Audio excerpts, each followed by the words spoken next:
ये लड़ाई नफरत को खत्म करने की है। इसलिए हम कांग्रेस परिवार के लोग, मैंने नारा दिया है, जैसे ही मेरा लोकसभा का टिकट डिक्लेयर हुआ है, मैंने एक ही नारा दिया है, मिलकर लड़ेंगे, जीत कर लड़ेंगे।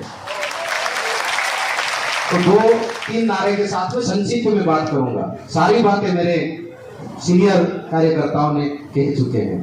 भारत देश की रक्षा कौन करेगा? हम करेंगे। रक्षा कौन करेगा? हम करेंगे, हम करेंगे। मुट्ठी बंद होना चाहिए, पूरी ताकत के साथ में नारा लगना चाहिए। लोकतंत्र का चौथा स्तंभ आपके सम्मुख खड़ा है और भारत देश की जो खूबियां होते हैं वो भी हम लोगों के बीच में है। ये आवाज वहां तक जाना चाहिए और उन गद्दारों को पता चल जाना चाहिए कि लड़ाई हमारी किससे हो रही है। भारत देश की रक्षा कौन करेगा? हम करेंगे, हम करेंगे। भारत देश की रक्षा कौन करेगा? हम करेंगे, हम करेंगे। संविधान की रक्षा कौन करेगा? हम करेंगे, हम करेंगे। संविधान की रक्षा कौन करेगा? हम करेंगे, हम करेंगे। लोकतंत्र की रक्षा कौन करेगा? हम करेंगे, हम करेंगे। लोकतंत्र की रक्षा कौन करेगा? हम करेंगे, हम करेंगे। और मैं अपनी बात प्रारंभ करूं उससे पहले जो हम लोगों के बीच में प्रेस के साथी उपस्थित हैं, तालियों की गड़गड़ाहट से उनका स्वागत अभिनंदन है। दूसरा, मैं हाथ जोड़ के आप लोगों से माफी चाहता हूं कि टिकट डिक्लेयर हुए लगभग 20 दिन हो गए हैं और 20 दिन के बाद में जो हमारा लोकसभा का मुख्यालय है उसमें मेरा आगमन हुआ है।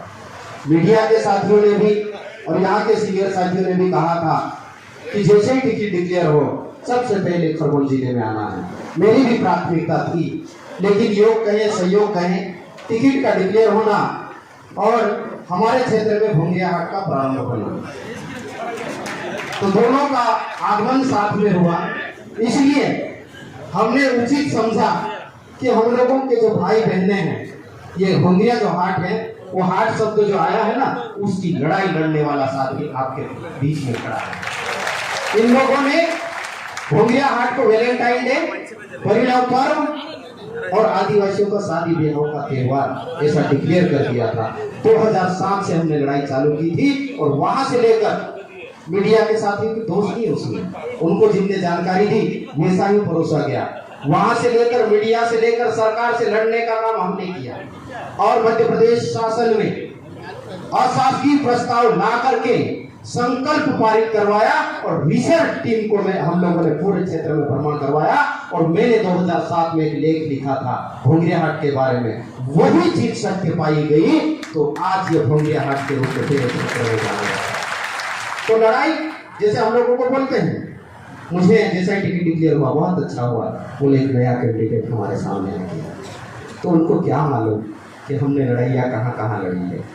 लेकिन चूंकि मैं शासकीय कर्मचारी था, मुझे यह भी आरोप लगाया कि तो भाजपा की सरकार से मिला हुआ इसलिए इसके ट्रांसफर नहीं होते, इसका नुकसान नहीं होता। लेकिन आदिवासी समाज का बेटा पढ़ा लिखा होने के नाते मैं समझता था कि कौन सी बात कहां पर कहना, कौन सी बात कौन से प्लेटफॉर्म पे जाकर रखना।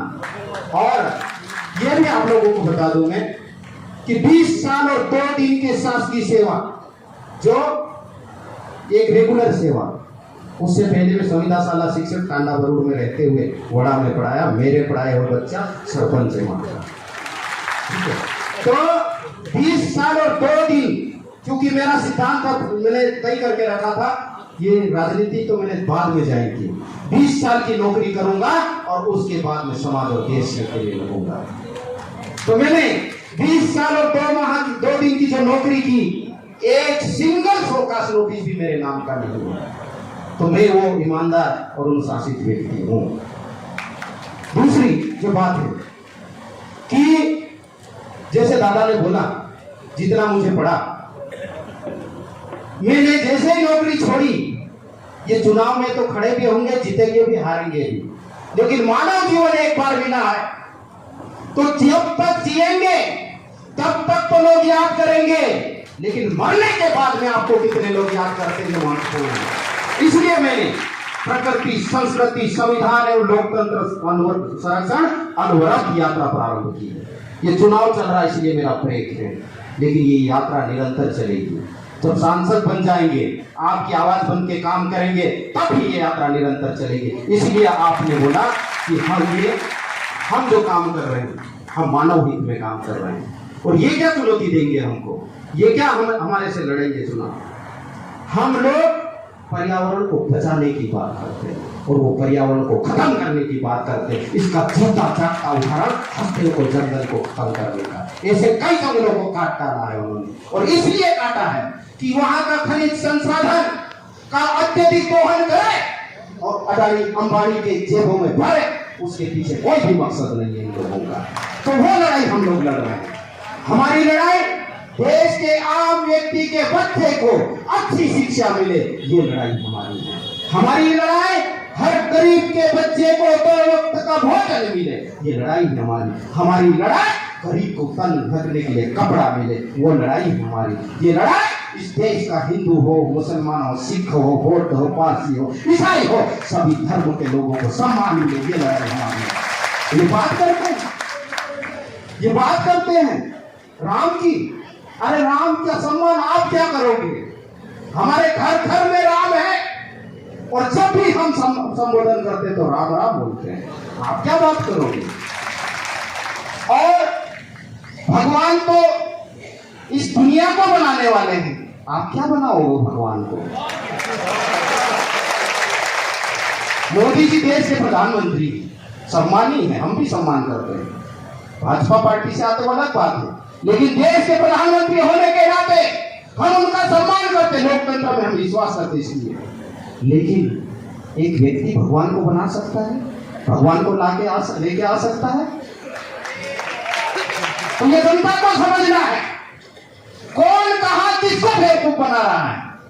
यहां बात करना चाहिए आपको शिक्षा की, स्वास्थ्य की, यहां बात करना आपको किसानों की, यहां बात करना आपको गरीबी को लेकर, लेकिन नहीं, आपको इन मुद्दों पे बात करने के लिए वक्त नहीं है, आपका चिंतन मंथन नहीं है, आपकी दिशा नहीं है, इसलिए आप बात नहीं कर पाते।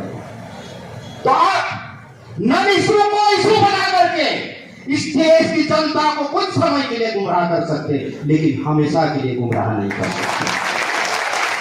और आपने हमारी आवाज को दबाने के लिए देश के जो प्रेस वाले, बुरा मत मानिए, देश के जो चौथा स्तंभ लोकतंत्र का, उसके माध्यम से हमारे नेता को बदनाम करने का काम किया, उनकी बातों को जनता तक जाने नहीं दिया। हमारे नेता माननीय श्री राहुल गांधी ने निर्णय लिया कि आप क्या दबाओगे हमारी आवाज को। हम बड़े परिवार में जन्म लिए, लेकिन हम गरीबों के नेता हैं, इसलिए आपके घर द्वार गली मोहल्ले साथ तक मिलने के लिए राहुल गांधी जी निकल गए। और अब मोदी लहर नहीं है, राहुल लहर पूरे देश में चल रही है। मैं मानता हूं कि चुनाव, जब हमारे यहाँ पे मध्य प्रदेश का चुनाव हुआ, विधानसभा में हमारी सरकार बन रही थी, आपने किस तरह से छीना ये भी हम जानते हैं। और तब ऐसा लग रहा था कि हाँ, देश में ऐसा माहौल बन रहा है कि ये बहुत ज्यादा सीटें जीत सकते हैं। लेकिन जैसे जैसे इनके काले कारनामे के चिट्ठे जनता के बीच में आते गए, वैसे वैसे ये बेवकूफ पे आ रहे हैं। और जिस दिन वोटिंग होगी, रिजल्ट आएगा, इस देश में कांग्रेस की सरकार बनने जा रही है, ये मान के चलिए। इसलिए हमें देखना है कि खरगोन लोकसभा का आपका युवा साथी, नेता नहीं, आपका बेटा, इस लोकसभा क्षेत्र से हम चुनाव जीत रहे दादा, हम चुनाव जीत रहे हैं। लेकिन बात यह है कि कितने वोटों से चुनाव जीत रहे हैं, ये बात आप पे निर्भर कर रही है, ये हम पे नहीं, ये बात कार्यकर्ताओं पे निर्भर कर रही है। तो ये कार्यकर्ता, क्योंकि ये कार्यकर्ताओं का सम्मेलन बूथ लेवल, सेक्टर, मंडल और ब्लॉक और जिले के पदाधिकारी, तो हम लोगों को ये प्रयास करना है। मेरा पूरा क्षेत्र घुमा हुआ है, मैं 2014 से यात्रा कर रहा हूँ क्षेत्र में। मैं शहर में निकलता था तो गुमनाम सा, मैं तो 2017 में दादा यहाँ से गलियों से निकला हूँ, मैं पाताल पानी से निकला हूँ, एक एक गली मैंने यहाँ की देखी। और ये यात्राएं जो मैंने की, मैं राजनीतिक रूप से नहीं किया था, लेकिन जरा मेरा मकसद था कि मैं लोगों तक जाऊं, मेरे इलाके को देखूं और मेरे इलाके के लोगों की समस्या क्या है, इसको हम किस ढंग से लड़ सकते हैं, कहां जाके लड़ सकते हैं। तो ये तो इलाका है, गांव गांव। अभी आज जो आए महादेव सिंह के लोग आए, मैंने पहले भी यात्रा की, विकास भाई बैठे हैं। कब आए थे हम आपके यहाँ? 2017 में। 2017 में वहां से निकले हम। और कहां से यात्रा की थी? बड़दाही, जो टंटिया भील की जन्मस्थली। उनके पूर्वज यहाँ पर बैठे, बोले तालियों की गड़गड़ाहट से उनका स्वागत करेंगे। और मैंने प्रयास किया, मेरी यात्रा जबलपुर से भी प्रारंभ हुई। रानी दुर्गावती का जो समाधि स्थल है लड़ैला, वहां से मैं दादरा नगर भेली तक गया, मैं गुजरात में गया हूँ, मैं राजस्थान में गया हूँ। नारी शक्ति, महिला एवं बाल सम्मान यात्रा हमने 11 स्टेट की करवाई है, 84 दिन की यात्रा करवाई। तो मेरे लिए ये कोई नया काम नहीं है। तो यहाँ के लोगों से मैं बहुत भली भांति वाकिफ हूँ, यहाँ की समस्या से भली भांति वाकिफ हूँ, और उन समस्या के समाधान के लिए कोरलाल खरते अकेला आपके सामने खड़ा ऐसा नहीं है। पर्दे के पीछे सारी टीम हमारी लगी हुई है, और हम समस्या को उलझाना नहीं चाहते भैया उनके जैसे, हम समस्या का समाधान चाहते हैं और स्थायी समाधान चाहते हैं। हम लोगों को भिखारी नहीं बनाना चाहते, हम लोगों का स्वाभिमान जो खत्म हो गया वापस पुनः लौटाना चाहते हैं। तो लड़ाई हमारी वो है।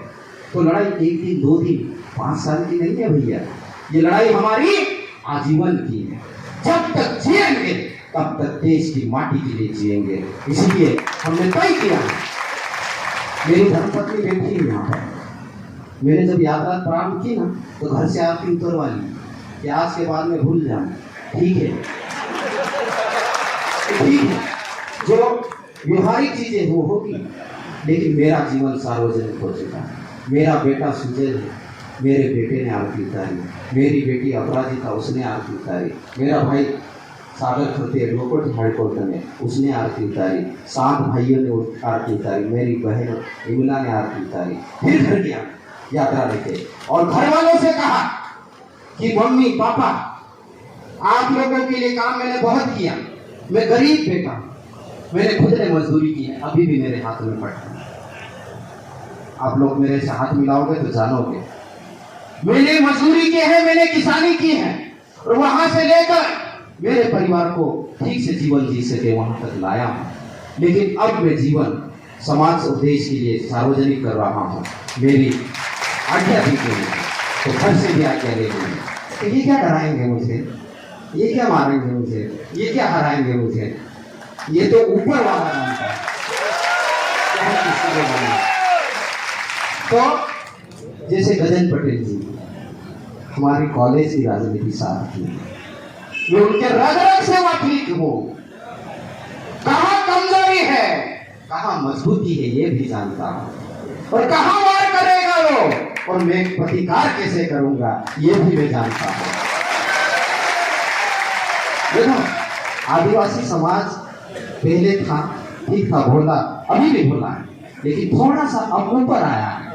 युवा साथियों के बीच में माननीय गजन पटेल जी एक बार खड़े हो जाए और सवालों का जवाब दे दे तो मैं जानूं कि गजन पटेल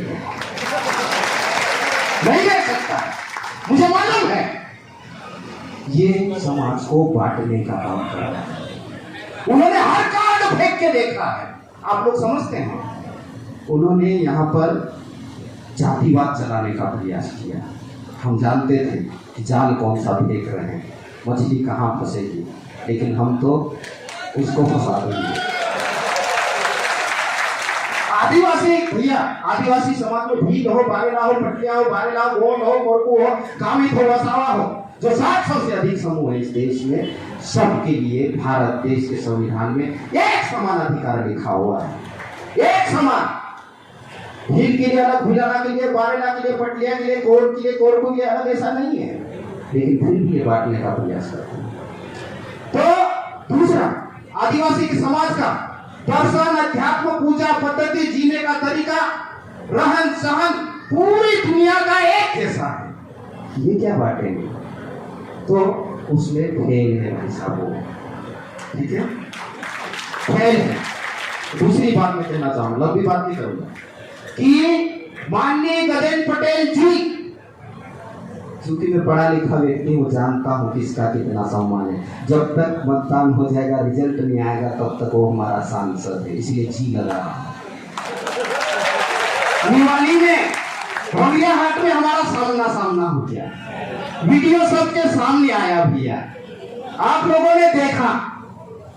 ठीक है, लोकतंत्र में जनता ने आपको चुना, लेकिन इतना घमंड कि 5 चौबारे भाई साहब, क्या बात है, चश्मा लगाए हुए भाई साहब, और जो गुमान बोलते ना, हम तो 400 से ज्यादा सीट जीत रहे हैं, मोदी जी चुनाव लड़ रहे हैं। अरे तेरे में हिम्मत है तो बोरलाल खट्टे और उसके कार्यकर्ता के सामने गजन पटेल लड़के दिखाए। तुम्हारे में हिम्मत नहीं है तो दूसरे को आगे करते हो। और कितने गांव में घूमे हम, तो बगैर चुनाव लड़े पूरे शहर की गलियां घूमे हुए हैं, और ज्यादातर गलियां हमने पैदल घूमी है, क्योंकि गरीब का बेटा है। आप तो सांसद है भाई साहब, क्या समझते हो आप?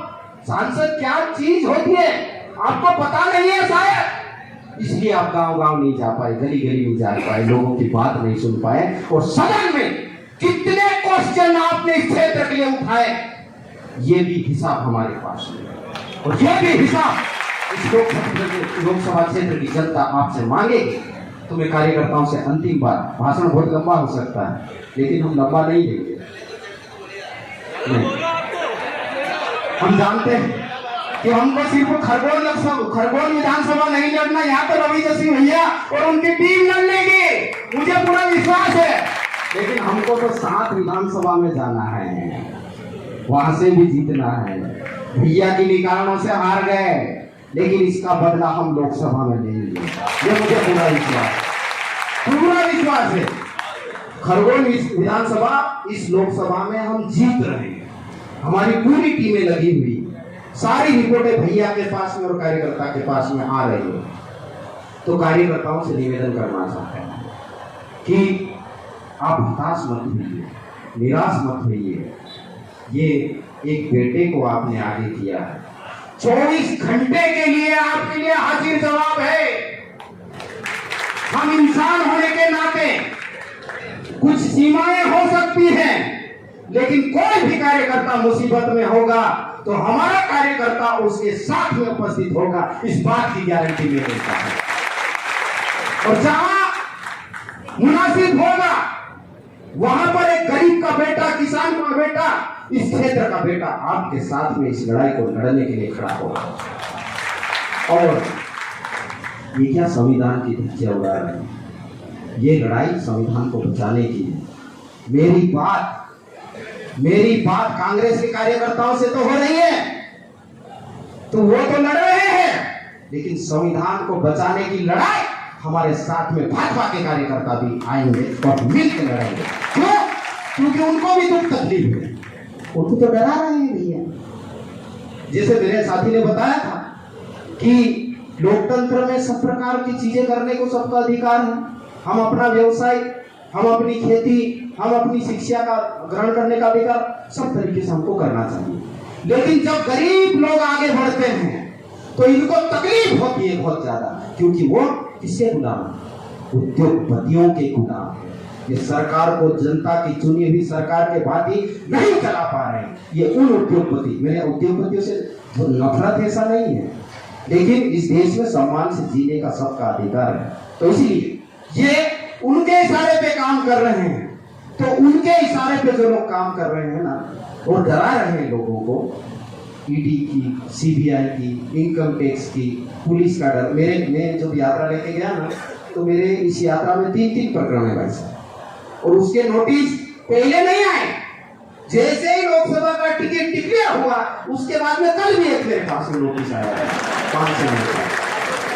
पर वो ये बोरलाल खट्टे, ये एक विचार है, आप इसे डरा नहीं सकते, आप इसे झुका नहीं सकते। और ये भी गारंटी देता हूं, जिस देश में जिस प्रकार का माहौल चल रहा है, ये बोरलाल खट्टे टिक नहीं सकता, क्योंकि आपके पास में इतनी ताकत नहीं कि बोरलाल खट्टे को खरीद सके। इसलिए डरना मत कि हम इतनी ताकत से लड़ाई लड़ेंगे और कल जाके बोरलाल खट्टे कहां जाएगा? बोरलाल खट्टे मर जाएगा, लेकिन दूसरी जगह नहीं जा सकता। तो साथियों, हमको लड़ाई बूथ में लड़ना है। वो बूथ की लड़ाई हम नहीं, आप लड़ेंगे। जब 41 दिन बचे भैया, 41 दिन में हम कहाँ जा सकते हैं ये आप लोग जानते हैं, और कैसे कैसे कैलकुलेशन होगा ये भी आप लोग जानते हैं। तो हर गांव में हम नहीं आ सकते, लेकिन जितने लोग आए हैं मैं उनको कहना चाहता हूँ कि हमारे समाज में कुछ रीतियां आप भी हमारी अपनाइए, शहर के लोग भी। हमारे समाज में पत्रिका देने के लिए घर घर नहीं जा पाते हैं। हम क्या करते हैं, रवि दादा को हमने न्योता दिया, रवि दादा को बोला कि पूरे गांव में न्योता कर देना हमारी तरफ से। तो मैं आपके यहाँ पे पीला चावल लेके आया हूँ न्योता देने के लिए, और आप लोगों तक न्योता मेरा पहुंच गया है। ये न्योता अपने गांव मोहल्ले घर तक परिवार के एक सदस्य तक पोरलाल खरते का न्योता पहुंचाइए कि अब समाज, देश, क्षेत्र की लड़ाई लड़ने के लिए आपका बेटा आपके बीच में आ रहा है। भरपूर मतदान करके आशीर्वाद दीजिए। 40 दिन का समय मुझे दीजिए, 5 साल आपकी लड़ाई लड़ने के लिए पोरलाल खरते खड़ा है।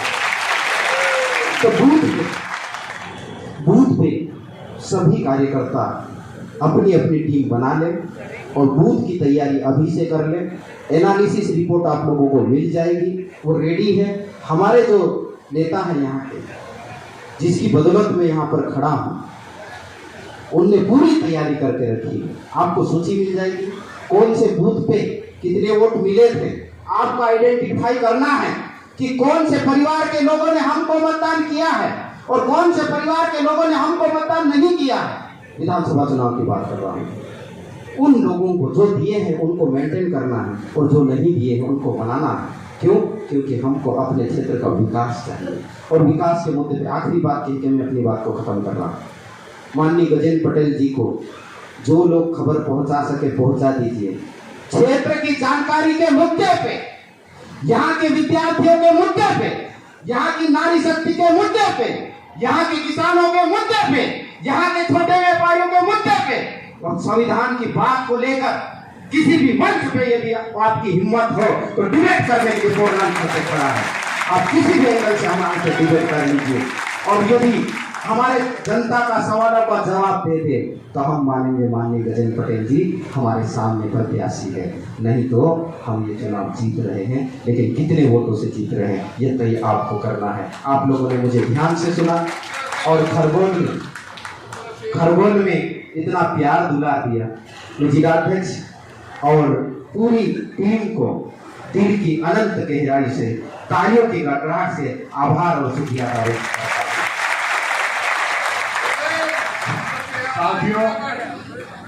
साथियों, न्योता दे दिया, न्योता स्वीकार हो गया। तो अब मैं विश्वास दिला दूं कि ये नहीं भी आएंगे तो अपन लड़ लेंगे। 257 बूथों का न्योता पोरलाल जी स्वीकार किया, और 257 बूथों के एक एक बूथ पे जाने की जिम्मेदारी मेरी और तमाम कार्यकर्ताओं का। एक स्वीकार कर लिया, फिर एक बार संकल्प, जीतेंगे और हमारा बूथ हम जीतेंगे। बताओ हाथ ऊंचा करके, पूरी ताकत लगा देना। हर साथी भोजन करके जाए। 3 बजे से प्रेस कॉन्फ्रेंस है।